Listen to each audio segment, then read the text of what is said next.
আগামীতে কোনোদিন হয়তো আমাদের শুনতে হবে জামাত ইসলাম এই দেশের স্বাধীনতার পক্ষে যুদ্ধ করেছিলেন, এই কথাও হয়তো আমাদের শুনতে হইতে পারে। বাংলাদেশে আজকে নতুন করে মুক্তিযুদ্ধের ইতিহাস বলা শুরু হয়েছে। একটি দল বাংলাদেশ জামাত ইসলামী, যারা স্বাধীনতার বিরোধিতা করেছিল এই দেশের, তারা এখন মুক্তিযুদ্ধের ইতিহাস বর্ণনা করা শুরু করেছে। গতকালকে সেই দলের আমির সাহেব বলেছেন এই দেশের স্বাধীনতার ঘোষণা নাকি রাষ্ট্রপতি, শহীদ রাষ্ট্রপতি জিয়াউর রহমান দেয় নাই, তৎকালীন মেজর জিয়া দেয় নাই, কর্নেল অলি সাহেব নাকি দিয়েছে। এগুলা যে সমস্ত প্রলাপ বকা শুরু করেছে, এটা অস্বাভাবিক না।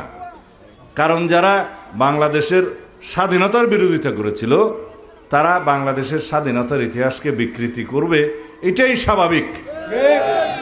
বাংলাদেশের মানুষ জানে আজকে তারা যে নবরূপে নিজেদেরকে মুক্তিযোদ্ধার দল হিসেবে প্রতিষ্ঠা করতে চায়, সেটা একটা প্রতারণা, ধোঁকাবাজি।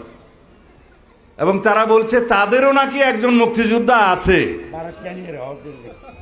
একজন মুক্তিযোদ্ধাকে তাদের জোটে যোগদান করিয়েছে এবং অন্য কথায় বলতে গেলে ভাড়া নিয়েছে বলে তারা সাইনবোর্ড দেখাচ্ছে তাদেরও একটা মুক্তিযোদ্ধা দল আছে, মুক্তিযোদ্ধা আছে। এবং সেই মুক্তিযুদ্ধকে তারা বাংলাদেশের স্বাধীনতার ঘোষকও বানাচ্ছে। এদেশের মুক্তিযোদ্ধারা সেটা অবশ্যই মেনে নেবে না এবং তারা প্রতিবাদ জানাবে, আমি বিশ্বাস করি।